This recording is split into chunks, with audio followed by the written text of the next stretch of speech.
Bonjour mesdames et messieurs, je suis tout à fait ravi de vous retrouver dans cette nouvelle édition, dans votre émission semi-hebdomadaire Autour du monde, édition Afrique. Comme vous savez, pendant cette édition, on essaie de jeter un coup d'œil sur, bien sûr, les efforts déployés de la part de l'Égypte sur la scène africaine, dans plusieurs domaines. Mais justement, cette fois-ci, nous allons bien sûr essayer d'analyser, de décodifier les messages qui ont été lancés par le président égyptien Fattah al-Sisi pendant sa visite en Hongrie.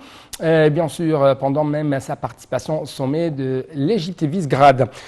Des messages très précis, très importants, très intéressants, que ce soit à l'intérieur de la scène égyptienne ou à l'extérieur. Justement, bien sûr, pendant les prochaines minutes, nous allons recevoir un appel téléphonique de la part de Dr Passan Fermi pour analyser, pour nous donner un peu plus de détails en ce qui concerne bien sûr les activités présidentielles et en ce qui concerne ces messages lancés par le président Abdel Fattah al-Sisi qui a affirmé en fait hier lors du sommet de l'Égypte et Visegrad que, entre deux guillemets, nous sommes une direction qui respecte son peuple et l'aime.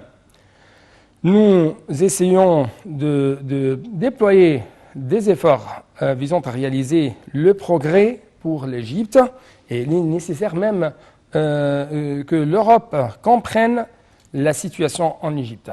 Toujours, ce sont des citations ou même des déclarations faites par le président égyptien Fattah al-Sisi. Encore une fois, le président a également souligné que l'Égypte n'a pas laissé les réfugiés trouver leur sort dans la mer ou à l'inconnu, mais on les intègre dans la société égyptienne, ajoutant que l'Égypte n'a pas accepté du point de vue moral ou humanitaire de rassembler les réfugiés dans des camps ou même de les exporter vers l'Europe à travers l'immigration clandestine. Donc, ce sont non seulement des bonnes paroles, de bonnes déclarations, mais aussi de bons actes concrétisés sur le terrain. Donc, justement, une toute petite pause. Après ça, on va bien sûr reprendre notre discussion. Donc, c'était l'appel à la prière du midi ou à Zuhr, selon l'heure locale du Caire, à partir, bien sûr, de la mosquée Al-Fatah Al-Alim, qui se trouve dans la nouvelle capitale administrative de la République égyptienne. Donc, de retour à notre discussion et à ces messages qui ont été lancés par le président égyptien Fattah al-Sisi pendant ses activités dans la capitale de la Hongrie et pendant le sommet de Visegrad. Encore une fois, selon Abdel Fattah al-Sisi, nous sommes une direction qui respecte son peuple et s'efforce pour sa progression. L'Égypte souhaite renforcer sa coopération avec les pays du groupe de Visegrad. C'est très important cette approche plus profonde adoptée par l'Égypte afin de faire face à l'immigration clandestine. Et il est important que les déclarations de l'Éthiopie se traduisent en un accord contraignant. Donc, de sa part, par exemple, le président hongrois a salué l'approche globale poursuivie par l'Égypte dans la guerre contre le terrorisme via le développement économique et social. Donc, pour avoir plus d'analyse, comme je vous ai dit avant cet appel à la prière, nous avons actuellement en ligne de l'International international Dr Passan Fermi, notre analyste économique ancien ou ex-membre très éminent au sein de la commission parlementaire de la Commission économique du Parlement égyptien. Dr Passan Fermi, vous êtes toujours la bienvenue et bonjour. Bonjour monsieur, merci beaucoup. Merci à vous. Donc il y avait des points très importants. Premièrement, comment vous avez reçu ou même lu cette appréciation affichée de la part des leaders de ce sommet à l'égard de cette approche adoptée par l'Égypte dans la lutte contre le terrorisme, dans la lutte contre l'immigration clandestine, à travers l'établissement d'un développement socio-économique. Monsieur le Président avait toujours une vision très claire pour le futur. Il voyait précisément qu'est-ce qui se passe, quels seront les répliques, comme on appelle, les problèmes qui vont être développés ou sont déjà développés. Et il avait toujours une vision que la coopération internationale avec le monde entier, oui, tout le monde ou tous les pays ont des compétitions entre eux, mais la compétition ne doit pas être une compétition dangereuse, c'est-à-dire qui crée des problèmes mondiaux et le monde entier va souffrir, c'est-à-dire même les grands pays maintenant, ils souffrent des mêmes problèmes. Si nous voyons par exemple le changement du climat, le niveau d'alimentation, le terrorisme, l'immigration illégale, les crimes, les maladies. L'eau, Ça, ce sont des choses le problème de l'eau. de l'eau. Ça sont des problèmes qui attaquent le monde entier.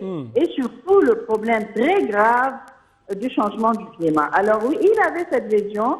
Il savait toujours que la seule solution, c'était de coopérer avec les pays, c'est-à-dire, oui, nous avons un niveau de compétition, mais la coopération régionale et mondiale, à travers la diplomatie économique, ça c'est la seule solution.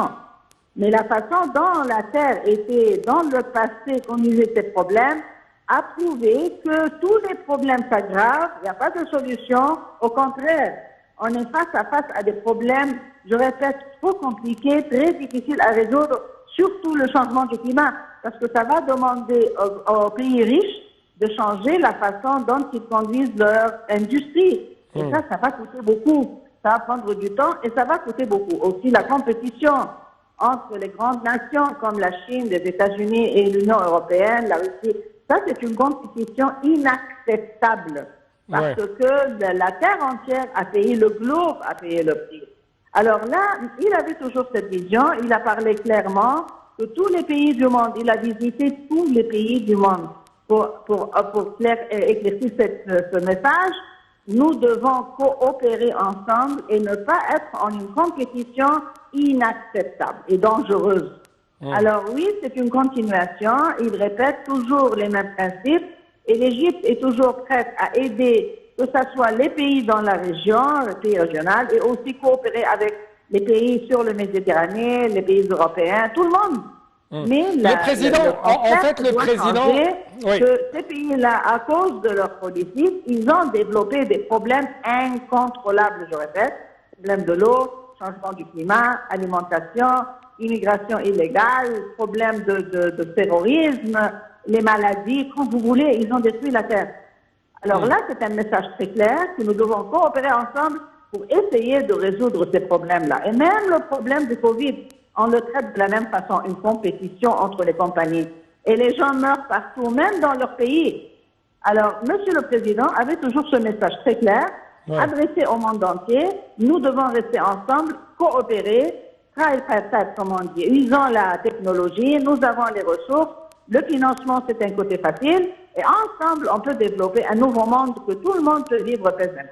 Oui, en fait, le président, à la lumière de ce que vous venez de nous dire, le président a souligné que les investissements des industries hongroises avaient une grande opportunité d'être présentes sur le marché égyptien pour bénéficier des infrastructures modernes en Égypte, mais aussi pour accéder au marché africain, surtout à la lumière des accords de libre-échange qui unissent l'Égypte avec divers blocs économiques régionaux. Donc, l'Égypte de plus en plus devenue un centre ou un hub pour les investissements, pour attirer un peu plus les investissements, notamment européens, afin d'accéder un peu plus, avec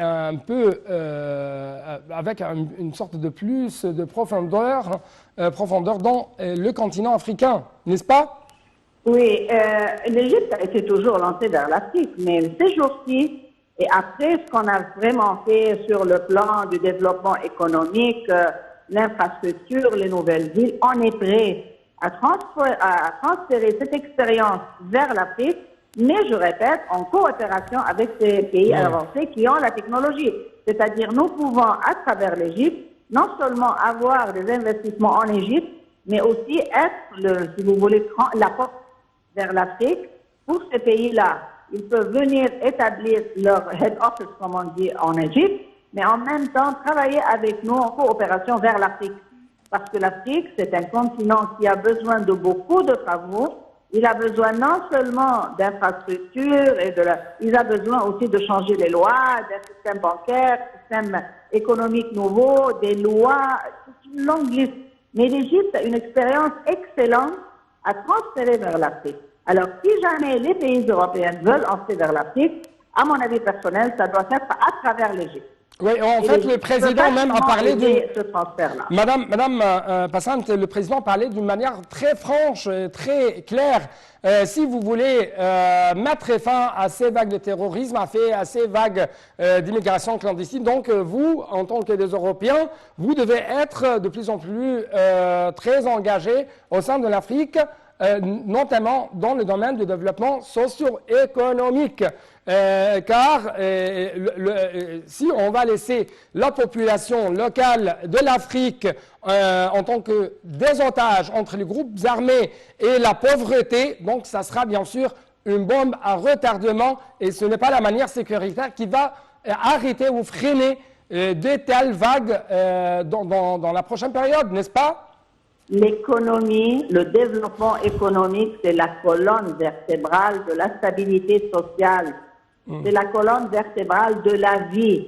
Si on veut avoir un pays fort, une région stable, des peuples qui peuvent vraiment vivre en paix, nous devons développer l'économie. L'économie n'est pas facile parce qu'elle a besoin de trois côtés.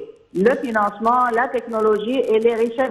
L'Afrique a les richesses, mais elle est incapable de les développer. Alors la coopération avec ces pays-là, à travers l'Égypte, qui va être toujours jouer un rôle très important vers l'Afrique, le développement du continent africain va arrêter le terrorisme, va arrêter l'immigration illégale, ça va arrêter les guerres et les conflits en Afrique qui ne s'arrêtent pas. Oui, dernière question pour... L'économie, ça c'est... Comme on appelle la colonne vertébrale de la stabilité de n'importe quel. Dernière question, pour sauvegarder la stabilité régionale, le président a dit que les déclarations éthiopiennes doivent, selon le président, transformer sans préjudice des droits égyptiens sur les eaux du Nil en un accord contraignant concernant l'exploitation et le remplissage du barrage. Votre commentaire très rapidement. Sujet très important et le monde doit le prendre au sérieux. Oui. Autrement, le monde entier va payer le prix. Oui. Madame Passat-Fahmy, merci beaucoup pour de tels éclaircissements de votre part et pour votre explication en ce qui concerne ces messages très importants lancés par le président égyptien Abdel Fattah al-Sisi à partir de la Hongrie, à partir de ce sommet qui a rassemblé le bloc Visegrad et l'Égypte. Merci beaucoup et bien sûr après presque 3 minutes, ça sera le bref avec notre collègue Noël El Hadari. Merci beaucoup et au revoir.